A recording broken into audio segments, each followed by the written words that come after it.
previous module, we've seen how biography can be used for political purposes, how it can be used for validating particular political perspectives, how it can support a regime, how it can undermine or reinforce morality. What I want to indicate is that very similar processes go on when we look at the way that biography and science have intersected. What I'm going to do first off is have a brief look at a man with whom I'm very familiar, Charles Bell, who lived in the early part of the 19th century. And I'm going to look at a portrayal of Bell that was produced in the 1830s. And this will demonstrate quite clearly how biographical portraits can be used for particular ends, in this instance, professional ends. Charles Bell was an extraordinary figure who made many breakthroughs in uncovering the structure and functions of the nervous system. Scottish by birth, Bell had come down to London to make a name for himself. He bought the Hunter's old anatomy school at Great Windmill Street Theatre. There he not only taught a generation of medical students, he also conducted experiments that led to many discoveries in the nervous system. Despite his Scottish background, he was an Episcopalian. As such, he was an ardent believer in the idea of a designed universe, the watchmaker of Paley. Often in his lectures, he would point out to the complexity of human design and use it as proof existed.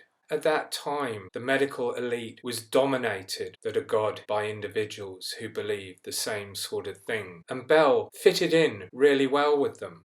However, it was also a time when the general practitioner was becoming a more and more important figure within the medical profession. This new class of individual had started to challenge the old elites. At the forefront of this was Thomas Wackley, who founded the campaigning journal The Lancet, first published in 1823.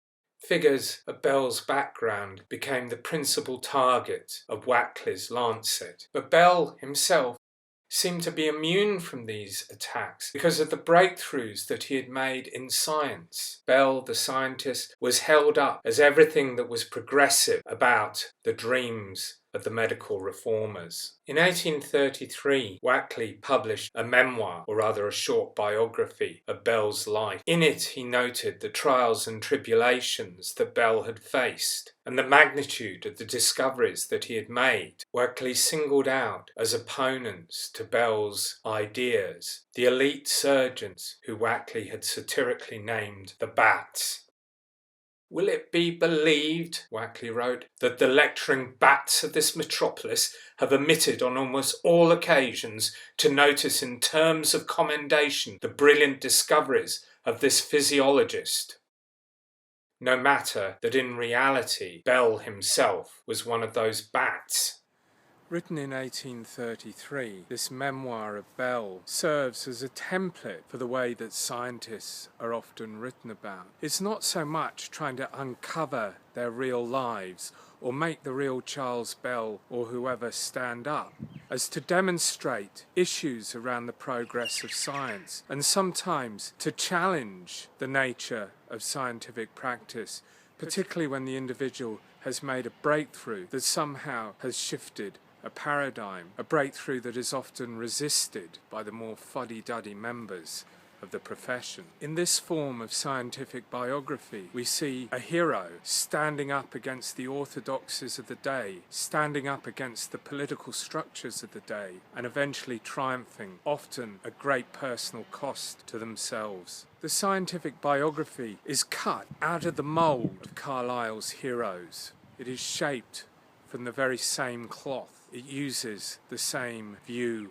of history. It relies heavily upon the notion of genius, the genius of one man and sometimes one woman standing up against the orthodoxies of their more staid, less adventurous and less intellectually gifted of their colleagues. For a long time, the vast majority of history was the history of great men in political circumstances. While this was the case, history and biography got along perfectly well. It was also a very convenient model for the history of science. In fact, in both history and medicine, the standard historical view was a biographical view, looking at the great heroes overcoming all the odds. But during the 1950s and 1960s, a new type of history emerged, social history, which focused not on the workings of great men, but on the way ordinary people lived and how ordinary people had shaped society. Historians like E.P. Thompson started applying Marxist theory to history, started trying to uncover the lived experience of ordinary men and women. This was an explicit rejection of the history of great men, and it also downgraded the status of biography. Biography, where it was to be practiced, was done so, historians believed, in the most simple manner, making it barely worthy of consideration as a method. This is the social historian J.F.C. Harrison being rather dismissive about the use of biography in social history. Biography, although not without its own special problems, is by and large one of the simpler ways of writing history. The lifespan of the biography provides a firm structure, and his career and interests solve many knotty problems of themes and chronology, ideology and event, of individual and society. In other words, biography was just really join the dots history. Up until the 1960s, the vast majority of history of science had been produced by scientists. They obviously had a great deal of interest in promoting their disciplines and highlighting the heroic nature of the people that had made the major breakthroughs. But in tandem with the emergence of social history, a new history of science emerged, a professional history of science, a history of science located in academic departments outside of the science faculty, often in a social science faculty or an arts faculty.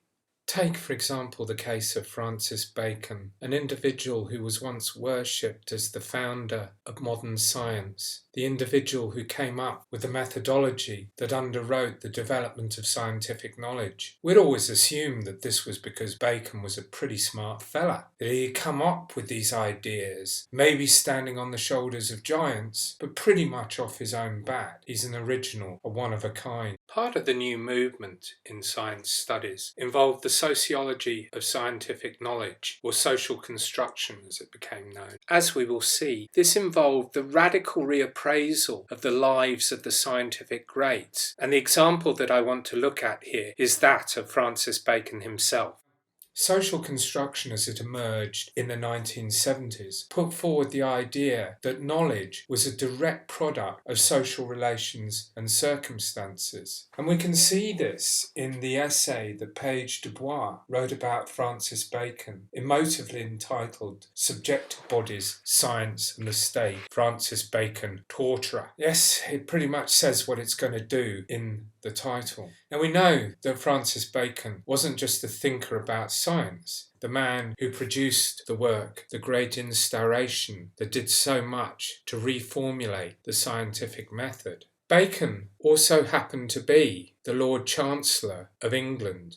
This meant that he was a servant of the crown, a servant of the king, and one of his jobs was to maintain social order in the kingdom. And he had to do this by preventing the enemies of the state from undermining the power of the monarchy. And of course, this wasn't some kind of pie-in-the-sky thing. We're only a few years after the Gunpowder Plot, when Guy Fawkes and a number of other conspirators had attempted to blow up the Houses of Parliament with King James in them. However, they had been foiled in their attempt to assassinate the monarch and bring back Catholicism. Bacon, in protecting the state, had the role of extracting information out of his political enemies. And this involved a range of different forms of torture, including what we see here, the rack, where people were stretched and stretched and stretched until they admitted their guilt to whatever crime they were being accused of. Now, Dubois maintained that it was his role of Lord Chancellor that made him re-look at nature, that made him in effect a torturer of nature, that developed a methodology that would allow him to subject nature to his reason. Without his role as torturer, he would have been unable to develop his ideas about the experimental method. Pesich and Henry in recent years. They have refuted Dubois, but still managed to maintain the older model of social construction. Henry, in particular, maintains that Bacon's ideas emerged out of his religious views, particularly his views about the role of the church in the state.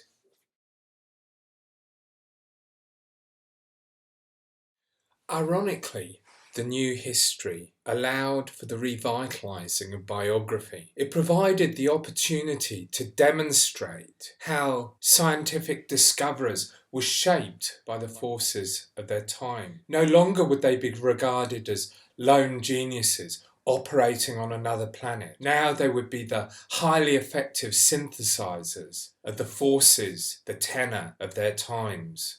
And as we'll see, not everybody liked this particular way of thinking about it. Indeed, during the 1990s, a period famous for the science or culture wars, where people involved in the social studies of science fought against scientific warriors who hated the idea that people like Darwin or Pasteur would be downgraded by the new theory. Louis Pasteur, hero of science, discoverer of microorganisms that cause fermentation and also illness as pathogens. A man who was responsible for developing treatments, vaccines for the deadly disease anthrax, a theory that allowed for the emergence of antiseptic surgery, thus cutting the huge amounts of post-operative infection and death. In every sense, Pasteur was a hero of science, and not just a hero of science. He was a hero of France, a symbol of French national pride and progress. But our view of Pasteur was radically changed when Giessen published his book, The Private Science of Louis Pasteur, in 1995.